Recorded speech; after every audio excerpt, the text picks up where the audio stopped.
Who has the right-of-way at intersections and when should I yield? Part 2. Driveways and private roads have the right-of-way. A driver must yield to any traffic already on the main road as well as any pedestrian traffic attempting to cross the driveway's entrance if they are attempting to access the main road from a driveway, alley, or private road.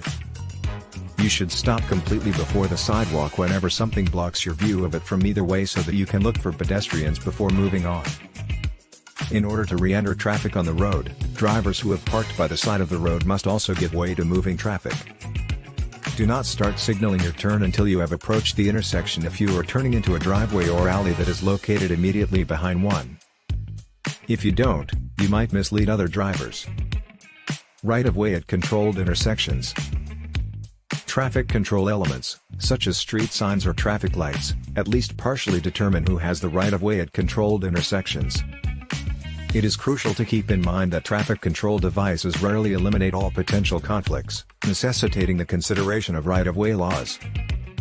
For instance, a green traffic signal may allow you to turn left at a junction, but you must still yield to incoming traffic if the turn is not protected. Controlled intersections are often safer than uncontrolled intersections thanks to the support offered by traffic control equipment. This is only true, though, if drivers drive carefully. Even if a road sign or traffic light says you can go, you must always make sure the intersection is open and that no other cars will block your course of travel before moving forward. Some intersections are only partially managed, with stop signs placed on some roads but not others. When approaching a crossroads from an uncontrolled entrance, use caution because other vehicles might not always give way as they ought to. Crossroads with a stop sign. Every vehicle approaching the entry of an intersection regulated by a stop sign shall come to a complete stop and relinquish the right-of-way. Remember that if a traffic officer sees you stopping at an intersection with a stop sign, they will issue you a ticket. Full stop denotes just that. Even when they have already stopped behind other vehicles waiting to reach an intersection regulated by a stop sign, many drivers are unaware that they must halt before proceeding.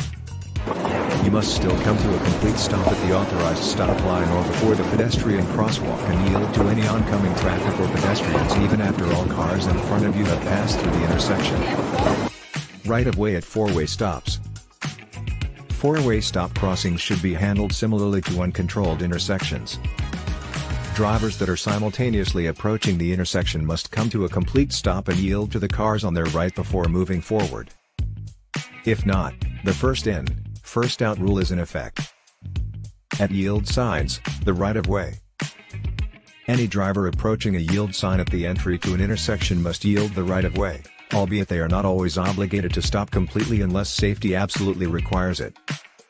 Even though there are no stop signs at the crossroads, a traffic police may issue a ticket if they feel you should have stopped for safety reasons. If another vehicle is blocking the junction or is close enough to the intersection to be a hazard, drivers must stop and yield the right-of-way at intersections regulated by yield signs. Right-of-way at stop signs.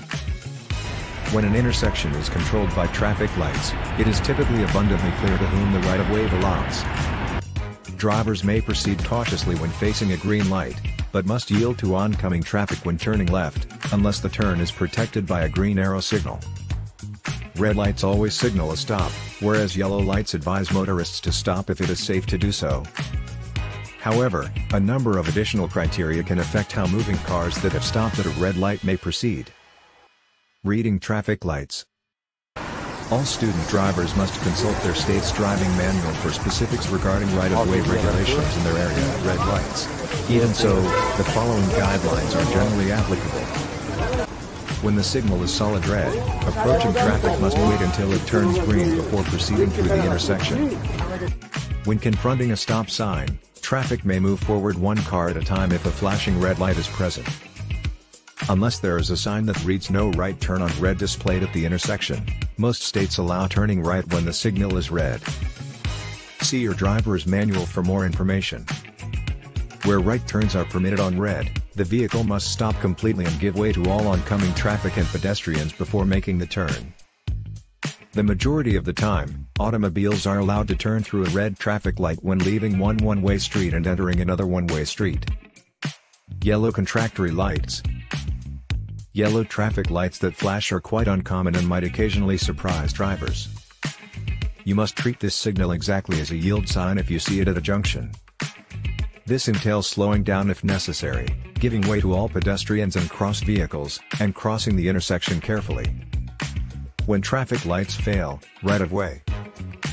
What happens if traffic lights that are typically used to control an intersection aren't working when you get close to them?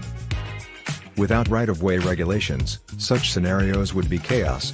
Any lane of traffic confronted by an inoperative signal must treat it as a stop sign when traffic lights malfunction.